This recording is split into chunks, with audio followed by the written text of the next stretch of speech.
At the beginning of the 20th century, it was said that no home, public building, hotel or institution was complete without ceramic tiles. After the Second World War, demand for perfect quality, sizing and shading caused manufacturers to incorporate more mechanization into the way the tiles were manufactured, which was a prelude to the high-tech industry it is today.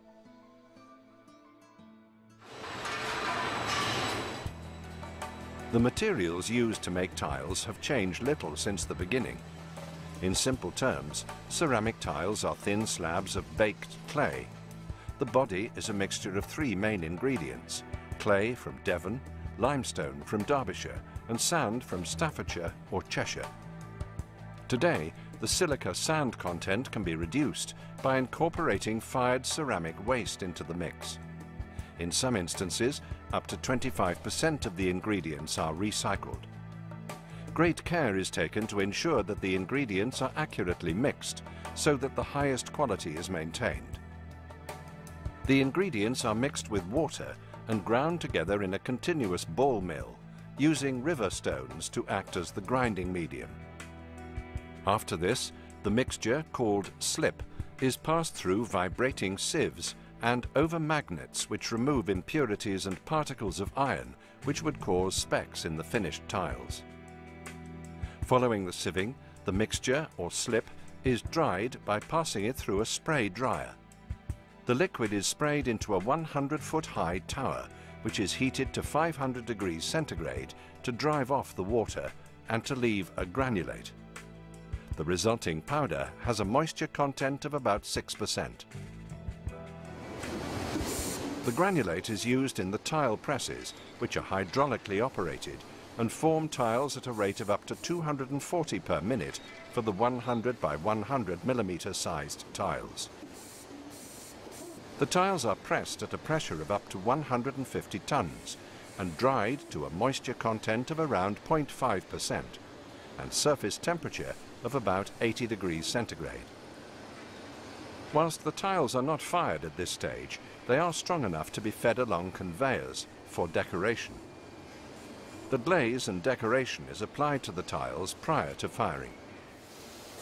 First, the tiles pass through a water spray, followed by curtains of glaze, which coat the tile surface with an even coat of glaze.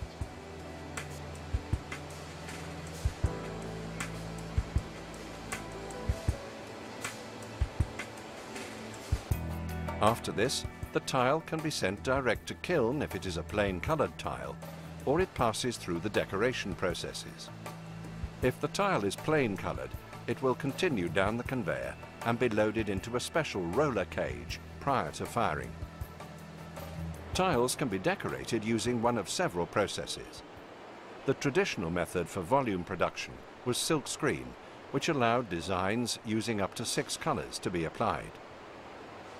During the 1990s, a new method of decoration was developed which used neoprene. This material has the design laser etched into the neoprene, which is formed into a roller. Using one roller for each colour, it transfers the print colour onto the tiles. This new process, called rotocolor, has the advantage over silk screen when the design is a stone or marbled pattern needing random decoration, rather than every tile being identical.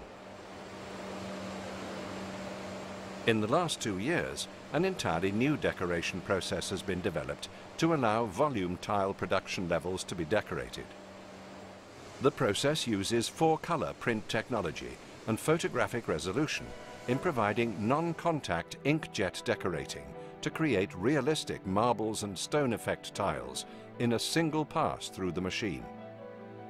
Unlike the other 2 processes, inkjet decorates right up to and over the edges of the tile, including the curved section, which the other 2 methods are not able to do.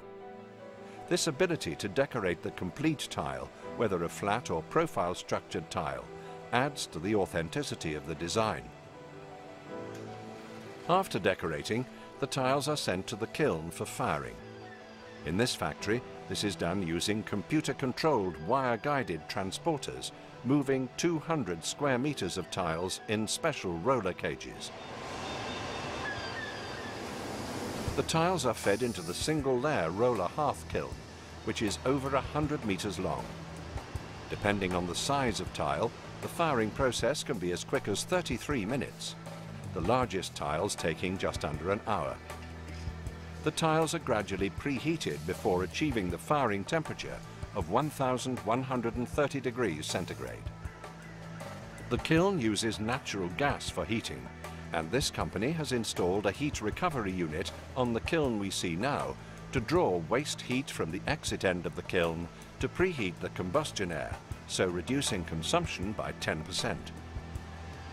The cooled tiles are fed back into the roller cage to be passed to the final inspection lines and then to be packaged. After packing and loading onto a pallet, the tiles are sent to the warehouse for dispatch to the customer.